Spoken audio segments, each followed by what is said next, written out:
আসসালামু আলাইকুম। সবাইকে স্বাগত জানাচ্ছি বিডিভিউজে। আপনাদের সঙ্গে আছি আমি সুরভি দিবা।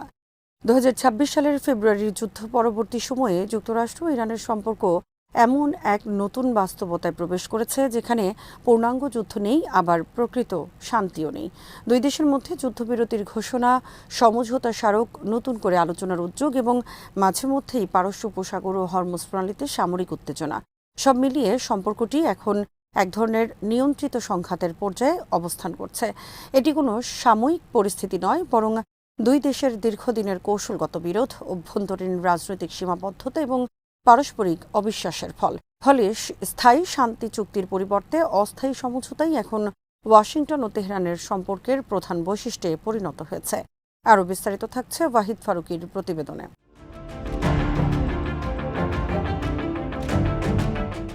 ২০২৬ সালের ১৭ জুন স্বাক্ষরিত যুক্তরাষ্ট্র ইরান সমঝোতা স্মারকও এই বাস্তবতারই প্রতিফলন। এটি কোনো শান্তি চুক্তি নয়, বরং শত্রুতা সাময়িকভাবে স্থগিত রেখে আলোচনা চালিয়ে যাওয়ার একটি কাঠামো। কিন্তু চুক্তি স্বাক্ষরের পরও পারস্য উপসাগরে সামুদ্রিক উত্তেজনা, পাল্টাপাল্টি হামলা এবং যুদ্ধবিরতি লঙ্ঘনের অভিযোগ প্রমাণ করেছে যে এই সমঝোতা মূল সংকটের সমাধান নয়, বরং এটি সংঘাতকে নিয়ন্ত্রণে রাখার একটি অন্তর্বর্তী ব্যবস্থা মাত্র। বাস্তবে এটি কূটনীতির ব্যর্থতা নয়, বরং এমন একটি পরিস্থিতি যেখানে উভয় দেশ সংঘাতকে সম্পূর্ণভাবে শেষ করার পরিবর্তে নিয়ন্ত্রণের মধ্যেই রাখতে বেশি স্বাচ্ছন্দ্য বোধ করছে। ফলে বারবার দেখা যাচ্ছে একই চক্র, প্রথমে উত্তেজনা, এরপর সীমিত সংঘর্ষ, তারপর যুদ্ধবিরতি, একটি সমঝোতা স্মারক বাস্তবায়ন নিয়ে বিরোধ এবং শেষ পর্যন্ত আবার নতুন করে উত্তেজনা।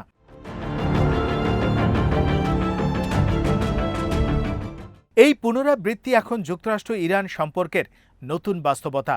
বর্তমান কূটনীতিকে অনেক বিশ্লেষক প্রক্রিয়াভিত্তিক কূটনীতি বলে অভিহিত করেন।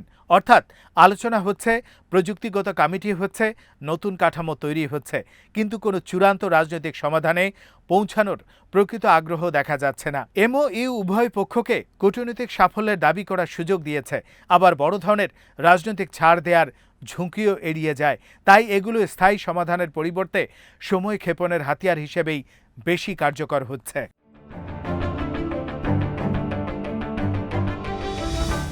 স্থায়ী শান্তি চুক্তি বাস্তবায়নের পথে অন্তত তিনটি মৌলিক বাধা রয়েছে। প্রথমত, নিরাপত্তা নিয়ে দুই দেশের ধারণা সম্পূর্ণ ভিন্ন।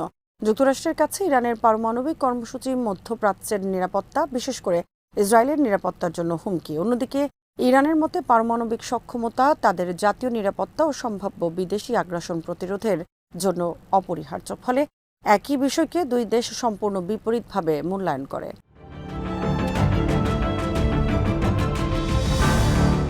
এই মৌলিক নিরাপত্তা দ্বন্দ্ব সহজে সমাধানযোগ্য নয়। দ্বিতীয়ত, দুই দেশের সামরিক কৌশলও সম্পূর্ণ ভিন্ন। ইরান আঞ্চলিক মিত্র, প্রক্সি গোষ্ঠী, সামুদ্রিক চাপ এবং অসমমিত যুদ্ধনীতির মাধ্যমে নিজেদের প্রভাব বিস্তার করে। অন্যদিকে যুক্তরাষ্ট্র নির্ভর করে সামরিক ঘাঁটি, নৌবাহিনী, অর্থনৈতিক নিষেধাজ্ঞা এবং আঞ্চলিক নিরাপত্তা জোটের উপর। এই ভিন্ন কৌশলগত বাস্তবতায় কোনো শান্তি চুক্তি হলেও প্রক্সি গোষ্ঠী বা আঞ্চলিক সংঘাত সহজেই সেই চুক্তিকে দুর্বল করে দিতে পারে। তৃতীয় বাধা হল বিশ্বাসের গভীর সংকট।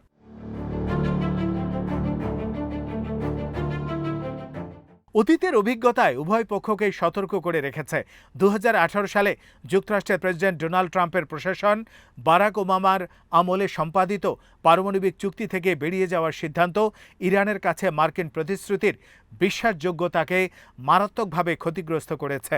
অন্যদিকে যুক্তরাষ্ট্র অভিযোগ করে যে ইরান বিভিন্ন চুক্তির সুযোগ নিয়ে নিজেদের সামরিক ও আঞ্চলিক প্রভাব বাড়িয়েছে। ফলে দীর্ঘমেয়াদী আস্থা তৈরির পরিবেশ এখনও তৈরি হয়নি। এই তিনটি কাঠামোগত সমস্যার পাশাপাশি ইরানের পারমাণবিক কর্মসূচি এবং যুক্তরাষ্ট্রের আরোপিত অর্থনৈতিক নিষেধাজ্ঞা পুরো সম্পর্কের কেন্দ্রীয় ইস্যু হিসেবে রয়ে গেছে।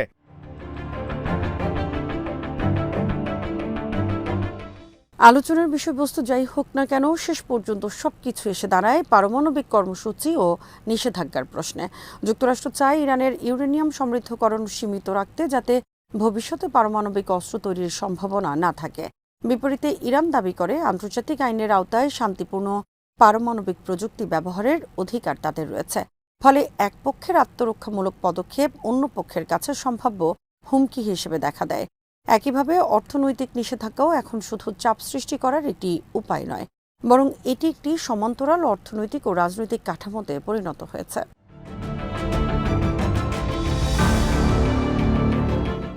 যুক্তরাষ্ট্র নিষেধাজ্ঞার মাধ্যমে ইরানের অর্থনীতি, জ্বালানি রপ্তানি এবং আন্তর্জাতিক আর্থিক লেনদেন নিয়ন্ত্রণের চেষ্টা করে, কিন্তু এর জবাবে ইরান বিকল্প বাণিজ্যিক অংশীদার, আঞ্চলিক অর্থনৈতিক নেটওয়ার্ক এবং পশ্চিমা বিরোধী রাষ্ট্রগুলোর সঙ্গে সম্পর্ক আরও শক্তিশালী করছে। ফলে নিষেধাজ্ঞা চাপ যেমন সৃষ্টি করেছে, তেমনি ইরানকে নতুন বাস্তবতার সঙ্গে খাপ খাইয়ে নিতেও বাধ্য করেছে। এই কারণেই নিষেধাজ্ঞা প্রত্যাহার এখন কেবল অর্থনৈতিক নয়, বরং একটি বৃহত্তর রাজনৈতিক সিদ্ধান্তে পরিণত হয়েছে। যুক্তরাষ্ট্র ইরান সম্পর্ককে কেবল দ্বিপক্ষীয় সম্পর্ক হিসেবে দেখলে ভুল হবে। বাস্তবে এই সমীকরণের সঙ্গে জড়িত রয়েছে উপসাগরীয় আরব রাষ্ট্রগুলো, ইসরায়েল, বিভিন্ন সশস্ত্র গোষ্ঠী এবং বৈশ্বিক জ্বালানি বাজার।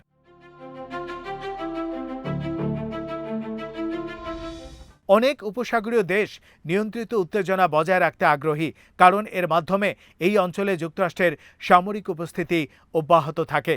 আবার সৌদি আরব ও ইসরায়েলের মতো দেশগুলো মনে করে নিষেধাজ্ঞা তুলে নেওয়া হলে ইরানের আঞ্চলিক প্রভাব আরও বৃদ্ধি পাবে।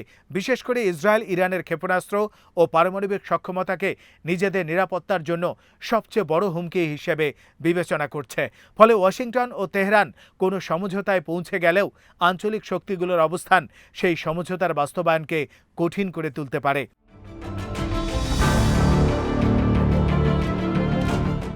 অভ্যন্তরীণ রাজনীতিও একটি বড় বাধা। যুক্তরাষ্ট্রে ইরান নীতি দীর্ঘদিন ধরেই তীব্র রাজনৈতিক বিতর্কের বিষয়। কোনো প্রশাসন যদি ইরানের প্রতি বড় ধরনের ছাড় দেয়, তাহলে তা নির্বাচনী রাজনীতিতে সমালোচনার মুখে পড়তে পারে। অন্যদিকে ইরানের রক্ষণশীল রাজনৈতিক গোষ্ঠীগুলো যুক্তরাষ্ট্রের সঙ্গে বড় ধরনের আপোষকে জাতীয় সার্বভৌমত্বের জন্য হুমকি হিসেবে তুলে ধরে। ফলে উভয় দেশই স্থায়ী চুক্তির পরিবর্তে এমন সমঝোতাকে প্রাধান্য দেয় যা ভবিষ্যতে সহজেই পরিবর্তন করা সম্ভব।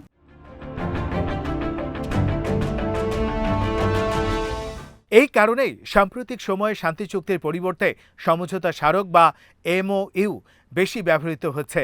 এগুলো রাজনৈতিক বার্তা দেওয়ার সুযোগ সৃষ্টি করে, কিন্তু আইনি বাধ্যবাধকতা তুলনামূলকভাবে কম রাখে। আইনসভায় অনুমোদনের জটিলতা এড়ানো যায়, প্রয়োজনে ব্যাখ্যা পরিবর্তনের সুযোগ থাকে এবং রাজনৈতিকভাবে উভয় পক্ষই নিজেদের অবস্থান অক্ষুণ্ণ রাখতে পারে।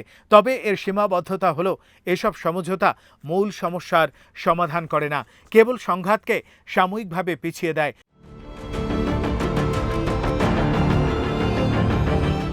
ফলে বর্তমানে যুক্তরাষ্ট্র ও ইরান এমন একটি ব্যবস্থার সঙ্গে খাপ খাইয়ে নিয়েছে যাকে অনেক বিশ্লেষক ম্যানেজ ইনস্ট্যাবিলিটি বা পরিচালিত অস্থিরতা বলে অভিহিত করেন। এখানে সীমিত সামরিক হামলা, প্রক্সি সংঘাত, দ্রুত উত্তেজনা প্রশমন এবং নতুন করে আলোচনার উদ্যোগ একই সঙ্গে চলতে থাকে। এটি পূর্ণাঙ্গ শান্তি নয়, আবার সর্বাত্মক যুদ্ধ নয়, বরং এমন একটি কৌশলগত ভারসাম্য যা উভয় পক্ষের জন্য আপাতত কার্যকর। স্থায়ী শান্তি চুক্তি বাস্তবায়ন করতে হলে অন্তত 3টি মৌলিক পরিবর্তন অপরিহার্য।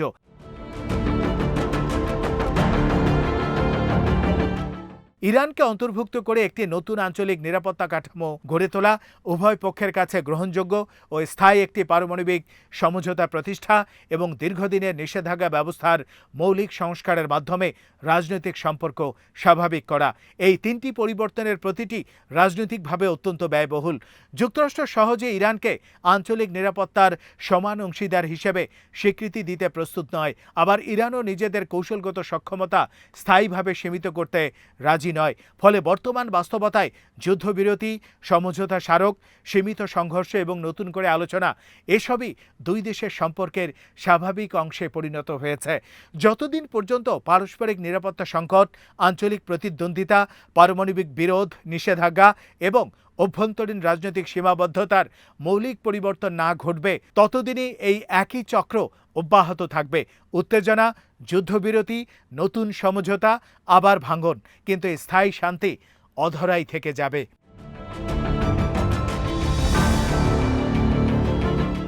আজ এখানেই শেষ করছি। সবাই ভালো থাকুন, সুস্থ থাকুন আর দেখতে থাকুন বিডি ফিউজ। চ্যানেলটি ভালো লাগলে সাবস্ক্রাইব করুন। আল্লাহ হাফেজ।